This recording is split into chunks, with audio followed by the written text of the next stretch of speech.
Huh. I remember this show.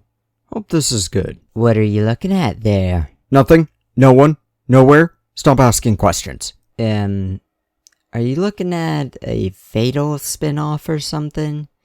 Your reaction indicates embarrassment or genuine fear, and you don't seem to feel fear. I really don't, but yeah, this is more of an embarrassment situation. I have 4 sisters, and come to think of it, about half of my closest friends are women, so this one goes out to them. Specifically one of them. I promised her I'd make some Sisters of Silence into the subject matter of this video. You're stretching time again, David. Why not just talk about something completely at random? Because I actually grew up with the subject matter and I want people to guess it as much as possible. Given how I make video titles, that likely won't give the audience too many clues, but the thumbnail might tell them everything. Maybe, but I don't know the subject, despite the fact you write everything I say and edit your voice to make me. Be careful with the fourth wall, but yeah, let's talk about this game now. Sailor Moon role-playing game and resource book was a game published in 1998, written by Mark C. McKinnon, and published by Guardians of Order. Does this company still exist? Huh. Founded the year I was born, but went out of business 10 years later. That's unfortunate. Wait, they made Big Eyes, Small Mouth? I gotta talk to my business partner about this now. Looks like they did only a few games, but they're not hated, just not well known. Now, this game has 5 separate books, but 3 of them are the, quote, diaries, which look like notebooks specifically designed for certain character archetypes. Now, the introduction of this book legitimately goes into the magical girl genre and giving a short but detailed history of it, starting with a lot of shows starting from 1970, despite the genre starting well before then. Now, the core rulebook has over 20 pages just giving a history of the show, and this show was 28 years at the time. My age now. 7 steps for character creation, and none of these seem to be built outside of the game in mind. No steps are just role-playing stuff.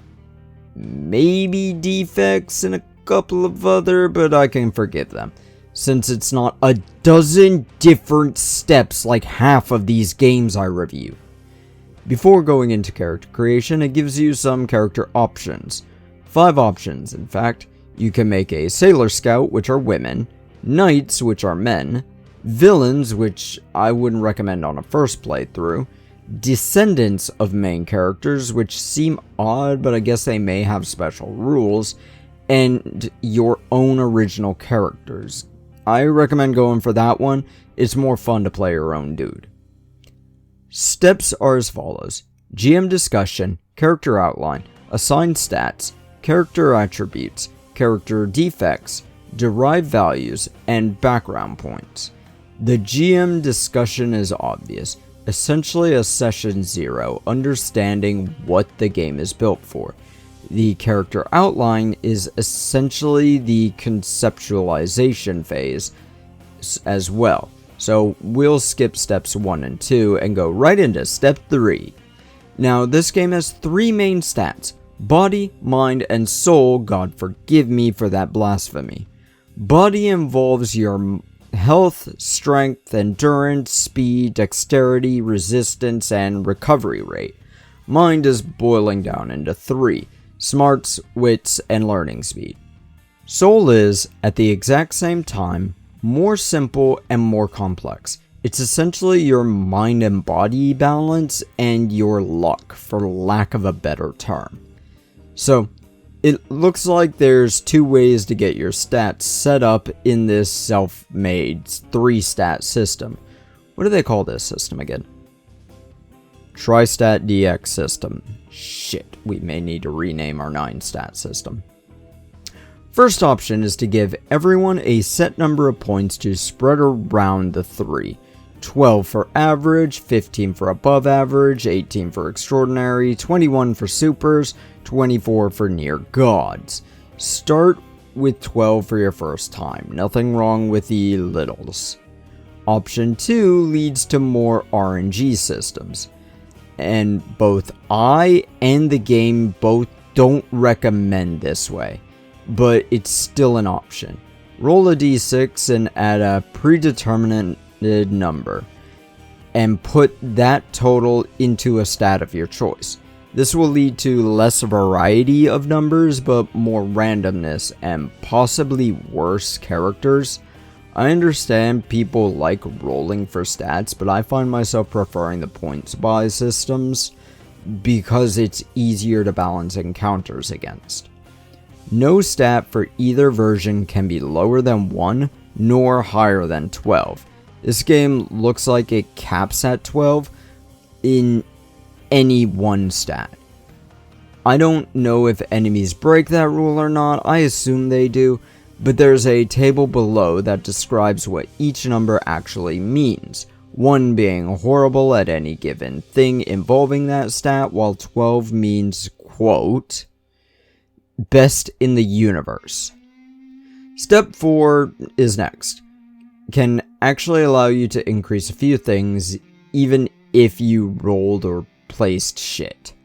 Attributes seem to be your training and focuses, like skills or abilities, while stat are your generalist stuff. You'll get a number of points to spread around, 10, 20, 25, or 30 or more points. The more the points, the more power you have. Attributes are divided into 3 subcategories: neutral attributes, Senshi/night power attributes, and Negaverse/dark sub-attributes. I can take a guess as to what these mean, but let's take a look at the more definably. You can put points into these abilities, and they'll range in cost from 1 to 5, depending on the specific attribute and the number of ranks you've put into it. I have to avoid saying stats for these because stats are something else. The neutral attributes are available to all characters, but the other 2 are dependent on your alignment, whether you're a good guy or a bad guy. Personally, I like this idea that your shifting alignment can determine which abilities you can get or use. But that sounds like something that would be done in the Old Republic RPG, which I need to find a copy of that book. Buying the darker light attributes gives you more attributes, which means you can essentially stack up indefinitely. So, while editing this, I realized I made a mistake, forgot the defects. Those are essentially flaws. They cause a minor mechanical issue to give you more points. It is not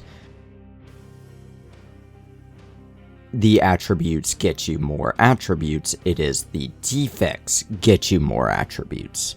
Wanted to correct that before I put that out there, but hey, putting it here and saying I screw up a lot. This section of the book goes on for a long time, but it's essentially a feat section, and I'm okay with this. Customizable and unique options are always a good thing. Not too complex, not too simple. Step 6 is derived values.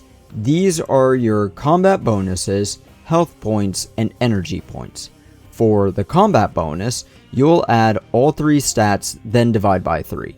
The average is your stat. This is your attack bonus.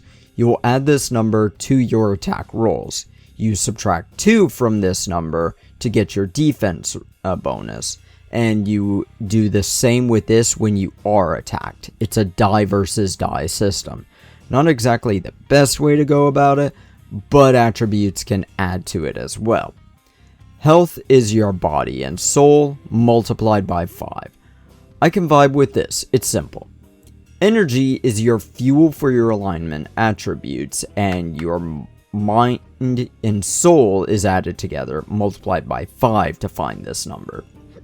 You can use this score to use abilities or increase some stuff temporarily. You spend 10 points to increase a single stat by 1, or spend 5 points to increase your health for a moment. Background points are kind of more roleplay stuff, so we'll skip that. Major events, major people in your life, and such. Honestly, looking at this game, I don't hate it.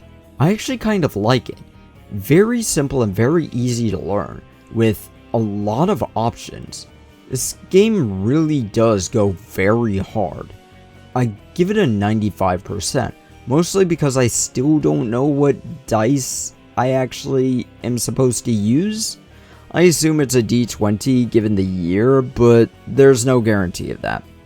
But we've got Christmas to prepare for, Darren. Let's get going and shove off.